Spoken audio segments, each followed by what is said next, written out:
Chapter 45 of A Short History of the World by H.G. Wells. The Development of Latin Christendom. It is worthwhile to note the extremely shrunken dimensions of the share of the world remaining under Aryan control in the 7th and 8th centuries. 1,000 years before, the Aryan-speaking races were triumphant over all the civilized world west of China. Now, the Mongol had thrust as far as Hungary.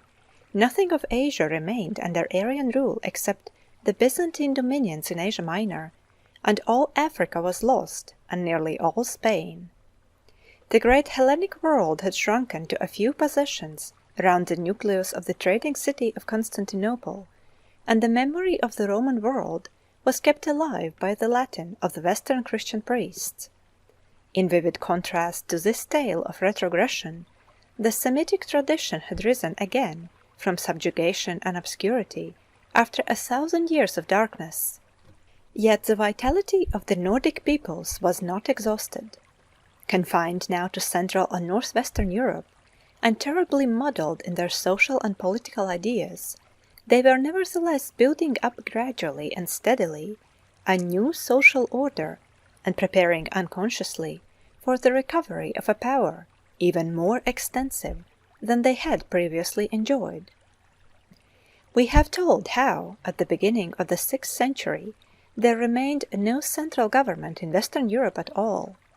That world was divided up among numbers of local rulers holding their own as they could. This was too insecure a state of affairs to last. A system of cooperation and association grew up in this disorder, the feudal system, which has left its traces upon European life up to the present time. The feudal system, which has left its traces upon European life up to the present time. This feudal system was a sort of crystallization of society about power. Everywhere the lone man felt insecure and was prepared to barter a certain amount of his liberty to help and protection. He sought a stronger man as his lord and protector. He gave him military services and paid him dues, and in return he was confirmed in his possession of what was his. His lord again found safety in vassalage to a still greater lord. Cities also found it convenient to have feudal protectors, and monasteries and church estates bound themselves by similar ties. No doubt in many cases allegiance was claimed before it was offered. The system grew downward as well as upward. So a sort of pyramidal system grew up, varying widely in different localities, permitting at first a considerable play of violence and private warfare, but making steadily for order and a new reign of law. The pyramids grew up until some became recognizable as kingdoms. Already by the early 6th century a Frankish kingdom existed under its founder Clovis in what is now France and the Netherlands, and presently Visigothic and Lombard and Gothic kingdoms were in existence. The Moslem, when they crossed the Pyrenees in 720, found this Frankish kingdom under the practical rule of Charles Martel, the mayor of the palace of a degenerate descendant of Clovis, and experienced the decisive defeat at Poitiers, 732, at his hands. This Charles Martel was practically overlord of Europe north of the Alps from the Pyrenees to Hungary. He ruled over a multitude of subordinate lords, speaking French, Latin, and High and Low German languages. His son Pepin extinguished the last descendants of Clovis and took the kingly state and title. His grandson Charlemagne, who began to reign in 768, found himself lord of a realm so large that he could think of reviving the title of Latin Emperor. He conquered North Italy and made himself master of Rome.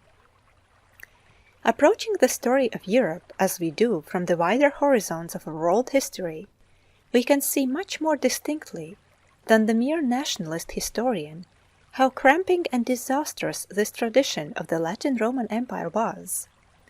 A narrow, intense struggle for this phantom predominance was to consume European energy for more than 1,000 years. Through all that period, it is possible to trace certain unquenchable antagonisms. They run through the width of Europe like the obsessions of a demented mind. One driving force was this ambition of successful rulers, which Charlemagne, Charles the Great, embodied to become Caesar. The realm of Charlemagne consisted of a complex of feudal German states at various stages of barbarism. West of the Rhine, most of these German peoples had learned to speak various Latinized dialects, which fused at last to form French. East of the Rhine, the racially similar German peoples did not lose their German speech.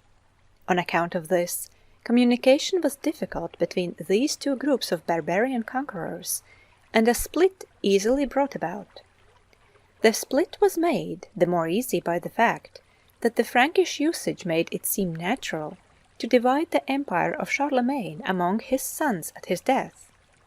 So one aspect of the history of Europe from the days of Charlemagne onwards is a history of first this monarch and his family, and then that, struggling to a precarious headship of the kings, princes, dukes, bishops, and cities of Europe, while a steadily deepening antagonism between the French and German-speaking elements develops in the medley.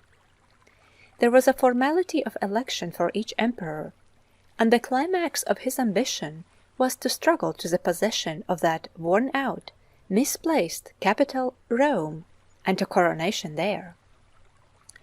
The next factor in the European political disorder was the resolve of the Church at Rome to make no temporal prince but the Pope of Rome himself emperor in effect. He was already Pontifex Maximus. For all practical purposes he held a decaying city.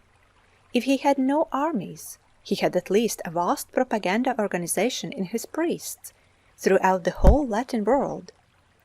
If he had little power over men's bodies, he held the keys of heaven and hell in their imaginations and could exercise much influence upon their souls. So throughout the Middle Ages, while one prince maneuvered against another first for equality, then for ascendancy, and at last for the supreme prize, the Pope of Rome, sometimes boldly, sometimes craftily, sometimes feebly, for the popes were a succession of oldish men, and the average reign of a pope was not more than 2 years, maneuvered for the submission of all the princes to himself as the ultimate overlord of Christendom. But these antagonisms of prince against prince and of emperor against pope do not by any means exhaust the factors of the European confusion. There was still an emperor in Constantinople speaking Greek and claiming the allegiance of all Europe. When Charlemagne sought to revive the empire, it was merely the Latin end of the empire he revived. It was natural that the sense of rivalry between Latin Empire and Greek Empire should develop very rapidly. And still more readily did the rivalry of Greek-speaking Christianity and the newer Latin-speaking version developed. The Pope of Rome claimed to be the successor of St. Peter, the chief of the apostles of Christ, and the head of the Christian community everywhere. Neither the emperor nor the patriarch in Constantinople were disposed to acknowledge this claim. A dispute about a fine point in the doctrine of the Holy Trinity consummated a long series of dissensions in a final rupture in 1054. The Latin Church and the Greek Church became and remained, thereafter, distinct and frankly antagonistic. This antagonism must be added to the others in our estimate of the conflicts that wasted Latin Christendom in the Middle Ages. Upon this divided world of Christendom reigned the blows of 3 sets of antagonists. About the Baltic and North Seas remained a series of Nordic tribes who were only very slowly and reluctantly Christianized. These were the Northmen. They had taken to the sea and piracy, and were raiding all the Christian coasts down to Spain. They had pushed up the Russian rivers to the desolate central lands, and brought their shipping over into the south-flowing rivers. They had come out upon the Caspian and Black Seas as pirates also. They set up principalities in Russia. They were the first people to be called Russians. These Norsemen, Russians, came near to taking Constantinople. England in the early 9th century was a Christianized Low German country under a king, Egbert, a protégé and pupil of Charlemagne. The Norsemen wrested half the kingdom from his successor Alfred the Great, 886, and finally under Canute, 1016, made themselves masters of the whole land. Under Rolf the Ganger, 912, another band of Norsemen conquered the north of France, which became Normandy. Canute ruled not only over England, but over Norway and Denmark, but his brief empire fell to pieces at his death through that political weakness of the barbaric peoples, division among a ruler's sons. It is interesting to speculate what might have happened if this temporary union of the Norsemen had endured. They were a race of astonishing boldness and energy. They sailed in their galleys even to Iceland and Greenland. They were the first Europeans to land on American soil. Later on Norman adventurers were to recover Sicily from the Saracens and sack Rome. It is a fascinating thing to imagine what a great northern seafaring power might have grown out of Canute's kingdom, reaching from America to Russia. To the east of the Germans and Latinized Europeans was a medley of Slav tribes and Turkish peoples. Prominent among these were the Magyars or Hungarians, who were coming westward throughout the 8th and 9th centuries.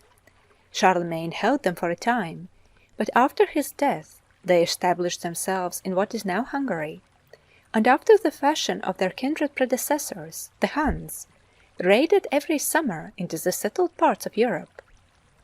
In 938 they went through Germany into France, crossed the Alps into North Italy, and so came home, burning, robbing, and destroying. Finally pounding away from the south the vestiges of the Roman Empire were the Saracens. They had made themselves largely masters of the sea.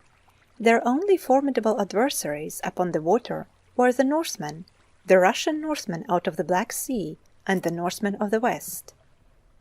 Hemmed in by these more vigorous and aggressive peoples, amidst forces they did not understand, and dangers they could not estimate, Charlemagne and after him a series of other ambitious spirits took up the futile drama of restoring the Western Empire under the name of the Holy Roman Empire. From the time of Charlemagne onward, this idea obsessed the political life of Western Europe, while in the East the Greek half of the Roman power decayed and dwindled, until at last nothing remained of it at all but the corrupt trading city of Constantinople and a few miles of territory about it. Politically, the continent of Europe remained traditional and uncreative from the time of Charlemagne onward for 1,000 years. The name of Charlemagne looms large in European history, but his personality is but indistinctly seen. He could not read nor write, but he had a considerable respect for learning. He liked to be read aloud to at meals, and he had a weakness for theological discussion. At his winter quarters at Aix-la-Chapelle or Mayence, he gathered about him a number of learned men, and picked up much from their conversation. In the summer he made war against the Spanish Saracens, against the Slavs and Magyars, against the Saxons and other still heathen German tribes. It is doubtful whether the idea of becoming Caesar in succession to Romulus Augustulus occurred to him before his acquisition of North Italy, or whether it was suggested to him by Pope Leo III, who was anxious to make the Latin Church independent of Constantinople.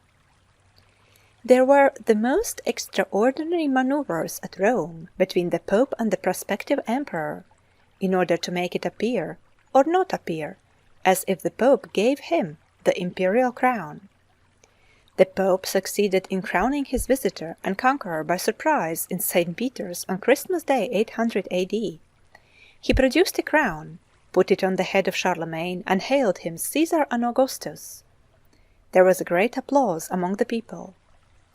Charlemagne was by no means pleased at the way in which the thing was done.